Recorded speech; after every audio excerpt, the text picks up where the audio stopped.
Student को good afternoon. UGC net Saraswati academy में आती एजुकेशन थ्योरी क्लासेस हम आपको पढ़ा रहे थे 10 यूनिट समय बेसिस शिक्षा, जिसमें पढ़ा रहे आपको अध्याय सेकंड की तो क्षति, अक्षमता, निस्सत्ता, अवधारणा व वर्गीकरण। तो हमने ये आपको पढ़ा दिया है क्षति क्या होता है, अक्षमता क्या होता है, निस्सत्ता क्या होता है। ठीक है, तो आज क्लास में हम बात करेंगे जो मोस्ट इंपॉर्टेंट टॉपिक है, तो यही हम आपको पढ़ा दिए हैं। ठीक है, ये टॉपिक हमने आपको पढ़ा दिया है। दोषग्रस्तता या क्षति कह सकते हैं, इम्पायरमेंट, ये शरीर की क्रिया और संरचना से संबंधित होता है। शरीर के किसी अंग और कार्य में हानि या कमी इससे संबंधित है। ठीक है, क्षति क्या होता है तो ये बताना है।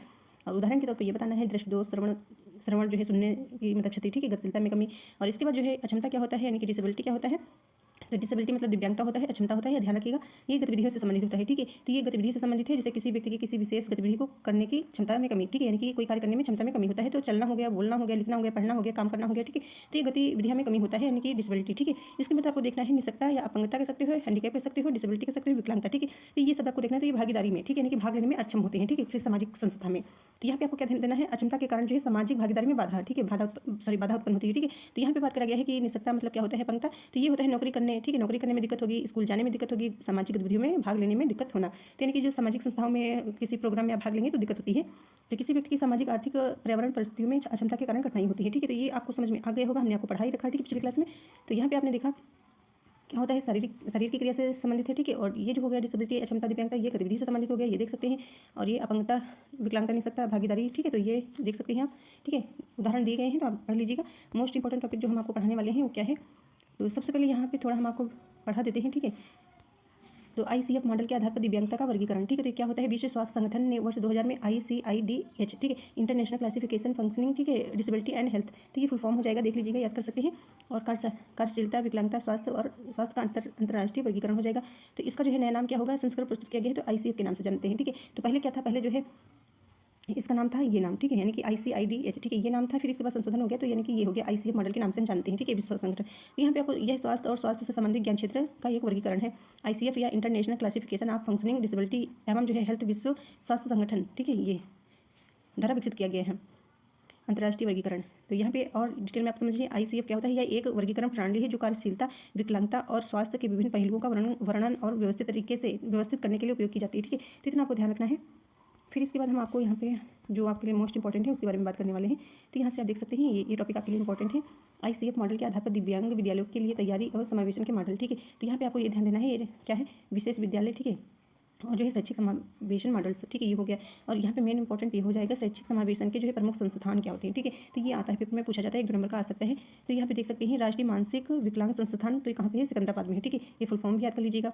ठीक है, और इसके बाद आपको देखना है सेकंड नंबर पर राष्ट्रीय दृष्टिबाधित संस्थान, तो देहरादून में हो जाएगा। फिर आपको देखना अस्थि विकलांग संस्थान कहाँ पे है, तो कोलकाता में है। फिर श्रवण बाधित राष्ट्रीय संस्थान, ठीक है, राष्ट्रीय संस्थान मुंबई में है। तो इतना आपको ध्यान रखना है। तो किस प्रकार से याद करेंगे, तो याद करने का तरीका हम बता देते हैं। ठीक है, तो यदि आपसे पूछा जाएगा कि शैक्षिक समावेशन के प्रमुख संस्थान, ठीक है, संस्थान यदि पूछा जाए सिकंदराबाद में, मतलब ऐसे पूछा जाएगा मानसिक, ठीक है, मानसिक विकलांगता संस्थान कहाँ पे है राष्ट्रीय, तो ये सिकंदराबाद में हो जाएगा। ठीक है, तो कैसे याद करना है, मानसिक। ठीक है, जैसा कि मानसिक लिखा हुआ है। ठीक है, तो मानसिक लिखा हुआ है तो आप किस प्रकार से याद करेंगे, तो सिकंदराबाद, यहाँ पे सार हसी। ठीक है, तो सी से सिकंदराबाद हो जाएगा। यदि आपसे पूछा जाए मानसिक संस्थान कहाँ पे है, तो आपको तुरंत आपको याद होना चाहिए कि जो है सिकंदराबाद। ठीक है, मानसिक विकलांग संस्थान हम आपसे पूछे कहाँ पे है, तो आपको बताना है सिकंदराबाद। ठीक है, राष्ट्रीय मानसिक विकलांग संस्थान कहाँ पे है, तो सिकंदराबाद। इसके बाद यदि आपसे पूछा जाए राष्ट्रीय दृष्टिबाधित संस्थान कहाँ पे है, राष्ट्रीय दृष्टिबाधित संस्थान कहाँ पे, तो इसमें स्टार्ट में है। ठीक है, तो देहरादून हो जाएगा। इस प्रकार से दोनों आपको याद होने चाहिए। ठीक है, तो जैसे कि हम आपसे पूछे दृष्टिबाधित संस्थान कहाँ पे है, तो देहरादून। ठीक है, और इसके बाद जो है अस्थि विकलांग संस्थान, ठीक है, तो ये कोलकाता हो जाएगा। आप ऐसे ही याद कर सकते हो, कोलकाता। ठीक है, फिर श्रवण बाधिता राष्ट्रीय संस्थान मुंबई हो जाएगा। ठीक है, इस प्रकार से आपको याद कर लेने हैं। दो मोस्ट इंपॉर्टेंट जो हमने आपको बता दिए हैं कि मानसिक से आपसे पूछा जाएगा संस्थान, तो सिकंदराबाद हो जाएगा सी से। ठीक है,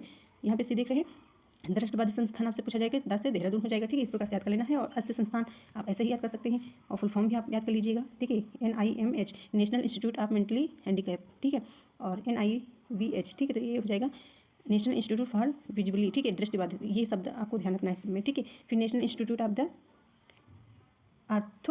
आर्थोपेडिकली। ठीक है, तो ये इंग्लिश में लिखा हो तो हम पढ़ नहीं पाते, आपको पता ही, ठीक, पढ़ लीजिएगा NIOH। ठीक है, फिर इसके बाद श्रवण बाधिता, तो श्रवण बाधिता इसका full form national institute for श्रवण बाधिता के स्पेलिंग यहाँ पे कहीं पे लिखा होगा, हेयरिंग। ठीक है, ये देखो लिखा हुआ है एम्पायर। ठीक है, तो राष्ट्रीय श्रवण विकलांगता। तो इस प्रकार से आपको याद करना है। और ले चलते हैं आपको मोस्ट इंपॉर्टेंट टॉपिक, ये इसमें आपको क्या देखना है, इसमें थोड़ा ऐसे ही बता देते हैं। ठीक है, दिव्यांगता या विकलांगता के प्रकार, तो नेत्रहीन दृष्टि हो जाएगा, बाधित श्रवण, शारीरिक रूप से बाधित, मानसिक रूप से बाधित, बौद्धिक, शारीरिक, बहुल दिव्यांगता।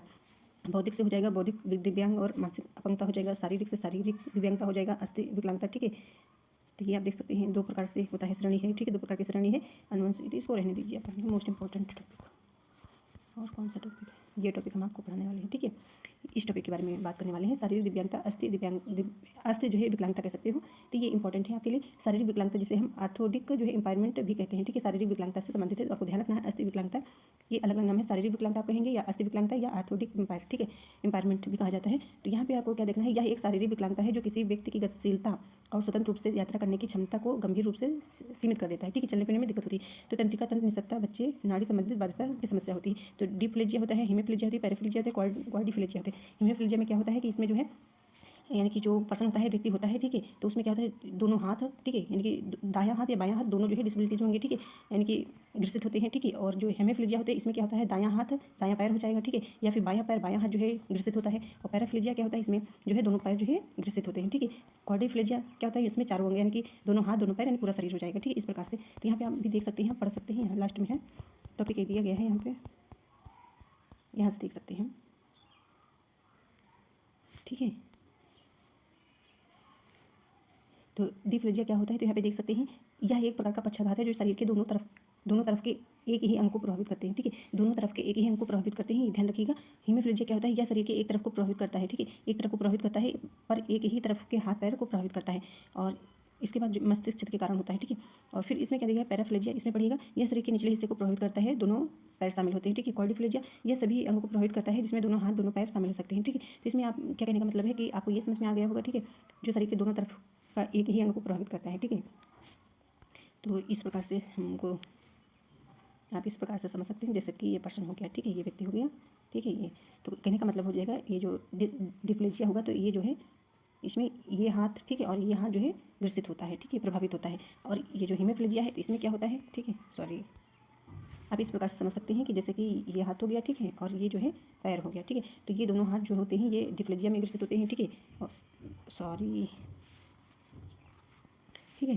तो ये जो दोनों हाथ होते हैं, ये हाथ दायां बायां दोनों हाथ जो है ये डिप्लेजिया के अंतर्गत जो है ये ग्रसित होते हैं, प्रभावित होते हैं, ठीक है। इसके बाद क्या होता है कि जो ये हीमोप्लेजिया होता है तो इसमें क्या होता है, इसमें दायां हाथ दायां पैर, ठीक है, ग्रसित होता है, या फिर जो है बायां हाथ बायां पैर ग्रसित होता है, ठीक है। फिर इसके बाद आप देखेंगे जो पैराप्लेजिया होते हैं तो इसमें जो है ये पैर, ठीक है, ये दोनों पैर जो है ग्रसित होते हैं, सॉरी। और फिर इसके बाद क्या है क्वाड्रिप्लेजिया, इसमें क्या होता है, इसमें जो है पूरा शरीर होता है, ठीक है, ग्रसित होता है। ये विकलांगता के कई प्रकार होते हैं, दृष्टिबाधित, श्रवणबाधित, गतिहीनता, मानसिक बौद्धिक क्षमता, ये शारीरिक दिव्यांगता।